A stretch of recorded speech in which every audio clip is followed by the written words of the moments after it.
Hello students, Prince circus podcast में आप सभी का स्वागत है। आखिर एमपीपीएससी की भर्तियों को किसकी नज़र लग गई है? क्यों एमपीपीएससी 2019, 2020 और 2021 की परीक्षाओं के परिणाम अभी तक नहीं आए हैं? आखिर क्यों एक भी अभ्यर्थी का सपना एसडीएम बनने का, डीएसपी बनने का, तहसीलदार बनने का अभी तक साकार नहीं हो पाया है, जबकि उन्होंने मेहनत करने में कोई कमी कसर नहीं छोड़ी? बात करेंगे। बात बहुत गंभीर है। अगर आराम से सुनेंगे, समझेंगे तो समझ में आएगी। इसके लिए अपने निजी हितों को कुछ समय के लिए साइड में रखना होगा। रख दीजिए। अब सुनना शुरू करिए।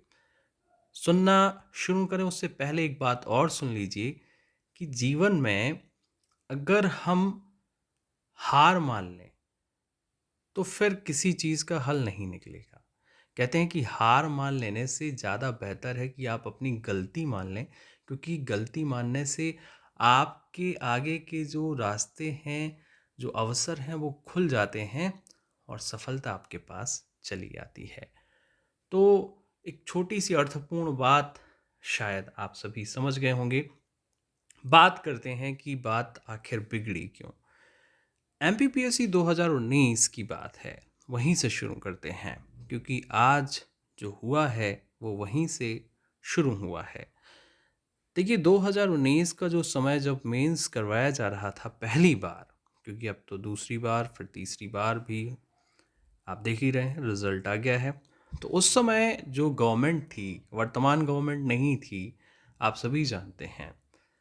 तो गवर्नमेंट ने बिना सोचे समझे, जैसा मुझे लगता है, ओबीसी को आरक्षण दे दिया। अब यहाँ पर बिना सोचे समझे मतलब ये हुआ कि जो अन्य राज्यों में काम किए गए हैं ओबीसी को आरक्षण देने के लिए, वो नहीं किए गए।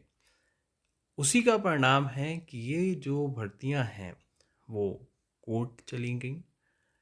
और उस समय जो परीक्षाएं जिनके परिणाम 100% पर जारी होते थे, 2019 की बात कर रहा हूँ, वो 113% पर जारी हुआ। आप मेरा स्टेटमेंट सुन सकते हैं। उस समय मैंने मीडिया को इंटरव्यू दिया था, उसमें कहा कि ये 113% पर परिणाम जारी होगा।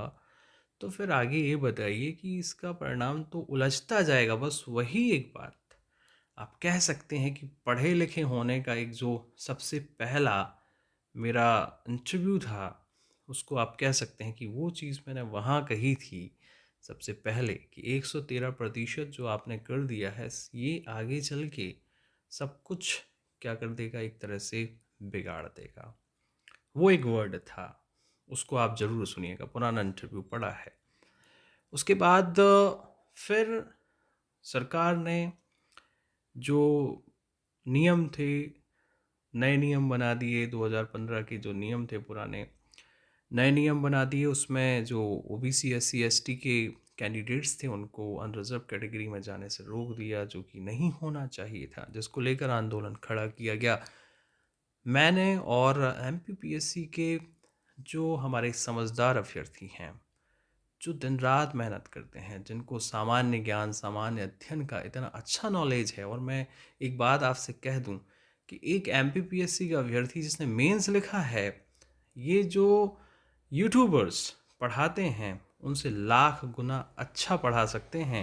और ऐसे हज़ारों लोगों को लाइन में बिठाकर इनको बता सकते हैं कि एमपीपीएससी की तैयारी कैसे की जा सकती है और कैसे एग्ज़ाम निकाले जाते हैं। लेकिन विडंबना यह है कि जब कुछ शियार शेरों के ऊपर राज करने लग जाएं, तो बताइए राजा किसको कहा जाएगा। खैर, इस पर बात नहीं करते हैं।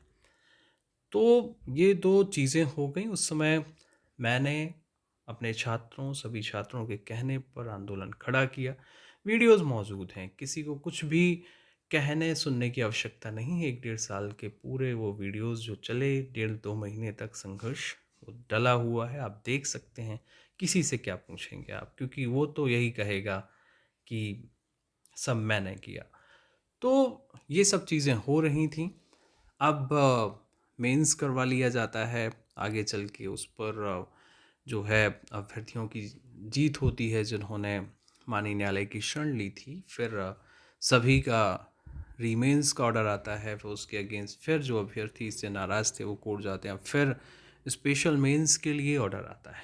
विडंबना ये है कि 2019 की जो भर्ती है उसका परिणाम एक बार अगर आप देखेंगे, एमपीपीएससी के जितने भी अभ्यर्थी हैं अगर वो एनालिसिस करने की कोशिश करेंगे, मुझे लगता है शायद ही कोई ऐसा व्यक्ति होगा जिसका सिर दर्द ना हो रहा हो, जिसको ये शायद पहली बार में समझ में आ गया होगा कि ये परिणाम कैसे बनाया गया। इसी बीच 87-13 का फॉर्मूला देख लीजिए। 2020 की बात आती है तो आपको पता है कि ये भी रिजल्ट नहीं आ रहा है। 2021 की बात आती है तो इसका भी होगा नहीं होगा डाउट चल रहा है, मेंस की बात कर रहा हूँ। अब देखिए 2018 तक जितनी भी भर्तियां हो रही थीं, क्या 2017 में कोई अलग रूल था? 16 में कुछ अलग रूल था? नहीं था। तो मतलब ये है कि 16, 17, 18 जितनी भी एमपीपीएससी की पहले भर्तियां हुई सब एक ही नियमों पर हुई। लेकिन अब 2019 की बात करें, 2020 की बात करें, 2021 की बात करें, तो आप पाएंगे कि इनमें जो है इतने सारे नियम, और ख़ासकर जब 2019 का स्पेशल मेंस की बात जब होती है, तो मैं एक बात ज़रूर कहता हूँ कि जिन नियमों का प्रावधान जो कि आज के दैनिक भास्कर ने कवर किया है, और ये मैंने उस समय कह दिया था जब इन्होंने स्पेशल मेंस को लेके माननीय न्यायालय ने डिसीजन दिया था। तो मैं आपको ये नहीं कह रहा हूँ, मैं तो ये कह रहा हूँ कि जो चीज़ें 1-1.5 महीने बाद अखबारों में छप जाती हैं वो मैं 1.5-2 महीने पहले उस समय मैंने स्टेटमेंट दे दिया था कि ठीक है, स्पेशल मेंस करवाइए, माननीय न्यायालय का ऑर्डर है, कोई दिक्कत नहीं है, सम्मान है। लेकिन जो नियम लोक सेवा आयोग के कहना चाहिए जो नियमावली उसमें है ही नहीं, तो उसको क्या करेंगे? और माननीय सुप्रीम कोर्ट का तो पहले से ही ऑर्डर है कि गेम के बीच में, खेल के बीच में नियम नहीं बदले जाएंगे, नियम पहले बनाए जाते हैं। तो ये सारी बातें हैं। अब 2020 में क्या हो रहा है? देखिए 2019 में चलिए मान लेते हैं कि ठीक है 87-13 पर रिजल्ट दे दिया, आ गया, वो स्पेशल मेंस होगा या रीमेंस होगा ये समय बताएगा, इस पर नहीं जाते हैं। एमपीपीएससी 2020 की बात आती है, मेंस का रिजल्ट रुका हुआ है। अब मेंस का रिजल्ट रुका हुआ है तो कहीं से कुछ बात चल रही है कि इसका रिजल्ट जो है 100% पे दिया जाए। ये बताइए कि जब 16 का रिजल्ट, 17 का रिजल्ट, 18 का रिजल्ट एक जैसा आया तो 19, 20, 21 भी एक जैसा ही होना चाहिए। अगर गवर्नमेंट ने 27% ओबीसी आरक्षण दे रखा है और 87-13% का नया फॉर्मूला बनाया है जिसमें 13% अनरिजर्व्ड और ओबीसी दोनों के लिए सीट्स रिजर्व हैं, तो सेम फार्मूले पर ही तीनों रिजल्ट आएंगे। 2020 के लिए कुछ अलग से व्यवस्था तो होगी नहीं। हाँ, ये ज़रूर है कि अगर परीक्षाओं को उलझा के रखना है तो इस चीज़ की मांग करना चाहिए। यहाँ पर मैं स्पष्ट कर दूं कि देखिए 87-13% का जो नया फार्मूला जिसके तहत रिजल्ट जारी हुआ है, मैं सीधे तौर पर इसका समर्थन नहीं करता हूँ। लेकिन चूंकि परीक्षाएं इतने समय से चल रही हैं, फाइनल रिजल्ट नहीं आ रहे हैं, तो सिर्फ यही सोचकर कि बच्चों के रिजल्ट्स आ जाएं, नौकरी मिले, यही सोचकर कि किसी भी प्रकार से इनके परिणाम जारी हो जाएं, मैं इसका समर्थन करता हूं। लेकिन यहाँ पर भी जो नियम हैं उनका पालन होना चाहिए, क्योंकि इसके लिए बहुत लंबी लड़ाई लड़ी गई है। कहने का तात्पर्य वही है कि जो माइग्रेशन के नियम हैं उनका पालन होना चाहिए। ये जो टेक्निकल फॉल्ट है इसको दूर करना चाहिए, चाहे वो ओबीसी का कट ऑफ ज़्यादा जाने की बात हो, चाहे अनरिजर्व्ड में हमारे ओबीसी, एससी, एसटी के जो अभ्यर्थी उनके जाने की बात हो, क्योंकि रिजल्ट फेयर नहीं बनेगा तब तक इसके कभी भी रद्द होने के जो चांसेस हैं वो हमेशा रहेंगे, चाहे वो हाई कोर्ट में जाए, चाहे आप सुप्रीम कोर्ट में जाएं। क्योंकि देखिए रद्द तभी होगा जब कोई गलती होगी। ठीक है, आपने बीच का रास्ता निकाला, उसमें आपने 13% ओबीसी को रिजर्व कर दिया, अनरिजर्व्ड को कर दिया, जिसके हक में आएगा उसको आप दे देंगे, तो ठीक है, चलता है बीच का रास्ता। लेकिन आप सभी को ये भी तो सोचना पड़ेगा ना कि जो इस नियम में भी, इस फॉर्मूले में भी किसी तरह की कोई गलती, इसको भी हटाया जाए। वरना आप भले ही 1 साल, 1.5 साल, 2 साल नौकरी कर लेंगे, कभी 4 साल, 5 साल बाद सुप्रीम कोर्ट का ऑर्डर आया और उसको रद्द कर दिया, कई एग्ज़ाम रद्द हो जाते हैं, फिर से करवाइए। फिर क्या करेंगे? संभावना है, कुछ भी हो सकता है।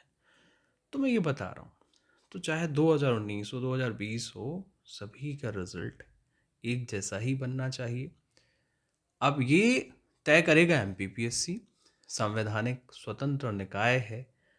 लेकिन अगर इनके जो कर्तव्य हैं, इनकी ड्यूटीज़ जो हैं, इनको अगर देखा जाए, तो इतने बड़े बड़े पढ़े लिखे क्वालिफाइड लोग होते हैं। जब रिजल्ट बना होगा तो इन्होंने देखा होगा कि ओबीसी का कट ऑफ हाई क्यों जा रहा है, देखा होगा, उसको इग्नोर कर दिया। और अगर मान लीजिए ये फॉल्ट हुई तो क्यों हो रही, क्योंकि वो तो सीधा सीधा नियम है कि ओबीसी एससी एसटी के मार्क्स अगर अनरिजर्व्ड के बराबर आते हैं, उससे ज़्यादा आते हैं, तो वो अनरिजर्व में जाएंगे। फिर क्यों नहीं इसको फॉलो किया गया? तो ये सारी चीज़ें कहीं ना कहीं एमपीपीएससी की जो भी क्रियाकलाप हैं, उसको संदेह के दायरे में खड़ा करते हैं कि क्या एमपीपीएससी जो है स्वयं चाहता है कि भाई ये जो भर्तियां हैं ये आगे ना बढ़ें। क्यों? क्योंकि एक बार माननीय न्यायालय ने रिजल्ट रद्द कर दिया है। अब आप वही नियम फिर से जो है, कहीं ना कहीं उनका अगर देखा जाए तो आप कह सकते हैं कि ओबीसी का कट ऑफ ज़्यादा जाना किसी परिस्थिति में अनरिजर्व से ये दर्शाता है कि कुछ गलती तो है। तो तमाम तरह की समस्याएं। अब एक और महत्वपूर्ण समस्या ये है कि कई लोग जिनको एमपीपीएससी से कोई लेना देना नहीं है, अगर आप देखें कि मान लीजिए मेरी बात करें तो मैं एमपीपीएससी सिविल सर्विसेज के अभ्यर्थियों को पढ़ाता हूँ, किताबें लिख चुका हूँ, टेस्ट सीरीज चलाता हूँ और स्वयं भी तैयारी करता रहा हूँ, तो मैं कह सकता हूँ कि हाँ, मेरा सीधा सरोकार है। और जो एमपीपीएससी के एग्ज़ाम देने वाले हैं उनका भी सीधा सरोकार है। लेकिन कुछ ऐसे लोग भी जो शिक्षकों और अभ्यर्थियों के द्वारा आंदोलन खड़े किए गए थे, जो संगठन खड़े किए गए थे, उनको जो है ऐसी खबरें लगातार दिख रही हैं, मिल रही हैं, सब समझ में आ रहा है, छात्रों के भी कमेंट आ रहे हैं, कह रहे हैं कि हम जिस दिशा में चल रहे थे शायद उस दिशा से हमको भटका दिया गया है, क्योंकि हम चले थे परीक्षाओं के परिणाम लाने के लिए, परीक्षाओं में जो गलतियां हुई हैं उनको सुधारने के लिए। लेकिन अब जो काम हो रहा है वो ये हो रहा है कि किसी भी तरह से परीक्षाओं के परिणाम को उलझा कर रखा जाए। और एमपीपीएससी के सभी अभ्यर्थियों को मेरा एक मैसेज है कि बेटा, अगर किसी भी एक बच्चे ने एक बार भी मेंस लिखा है तो ये याद रखना आप कि आप सबसे अच्छे बच्चों में से हो, एमपी के पढ़े लिखे बच्चों में से, क्वालिफाइड बच्चों में से, जो दम रखते हैं एमपीपीएससी निकालने की, एसडीएम बनने की, डीएसपी बनने की, और इस देश को सही तरीके से चलाने की, समाज को सही दिशा देने की। आपको ऐसे लोगों से दूर रहना है, क्योंकि ये सिर्फ और सिर्फ कुछ समय के लिए आपको आकर भटका कर और अपना जो अर्थ है, यानी अपना जो उल्लू है, उसको सीधा करके निकल लेंगे। और बाद में फिर आपको समझ में आएगा कि वो जो 2019 का आंदोलन जो हमने शुरू किया था, क्योंकि वो आंदोलन, एक शिक्षक की पहचान क्या है, एक एमपीपीएससी अभ्यर्थी की पहचान क्या है, एक जो पढ़ने वाला छात्र है उसको कहाँ समय अपनी पढ़ाई से कि आए दिन आंदोलन करे, उसको कहाँ समय अपने कहना चाहिए रोज़ाना के टाइम टेबल से कि वो रोज़ ये करे वो करे। कहने का मतलब ये है कि जो छात्र, चाहे वो एमपीपीएससी का हो या कहीं का भी हो, व्यापम का हो, वो यही चाहता है कि मैं शांतिपूर्वक पढूं, मेरी परीक्षाओं के परिणाम आए, मैं नौकरी पालूं, मुझे क्या लेना देना है आंदोलन से, प्रदर्शन से, किसी को कुछ कहने से। वो यही चाहता है कि मैं कुछ बन जाऊं, मेरा सपना साकार हो जाए। पर कई लोग आग में घी डालने आते हैं और अपना उल्लू सीधा करके क्या करते हैं, वो उस चीज़ को करके निकल जाते हैं। तो याद रहिए कि एमपीपीएससी के अभ्यर्थियों को उन्हीं की बात मानना है। और मैं कह रहा हूँ, मत मानिए मेरी बात, कम से कम आप स्वयं की बात मानिए। आप ये खुद देखिए कि आपको कौन किस दिशा में ले जा रहा है, कहीं ऐसा तो नहीं कि आपको उस दिशा में ले जाकर वहाँ छोड़ दे जहाँ से सामने आगे जाना और पीछे आना भी मुश्किल हो। तो मैं समझा रहा हूँ, मैंने हमेशा समझाया है और मेरा कर्तव्य है, ड्यूटी है, किसी को गलत नहीं बोलता। और क्योंकि चुनाव का साल है तो हर पार्टी चाहती है कि वो सत्ता में आए, चाहे वो कोई सी भी पार्टी हो।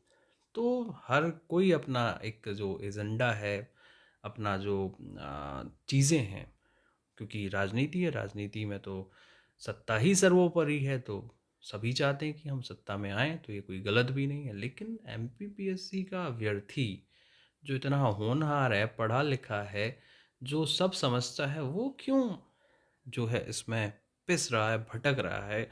और ये जो कागजी लोग हैं, जिनका कोई अस्तित्व 6 महीने पहले, साल भर पहले नहीं हुआ करता था, इनकी बातों में आकर जो है अपना भविष्य एक तरह से कहना चाहिए डाइवर्ट कर रहे हैं। ऐसे लोगों से बचिए, ऐसे लोगों से दूर रहिए, ऐसे लोगों को दूर से ही प्रणाम कर दीजिए, क्योंकि ये आपको बहुत ही परेशानी में डाल देंगे। ये मेरा मशवरा है, माना भी जाता है, नहीं भी माना जाता है, मशवरा।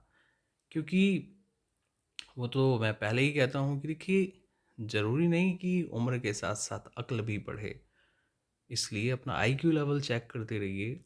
उम्र के साथ साथ अक्ल भी बढ़ना चाहिए, ज़रूरी है। मिलते हैं अगले पॉडकास्ट में, बने रहिए प्रिंस सर के साथ। नंबर है हमारा 9655570712।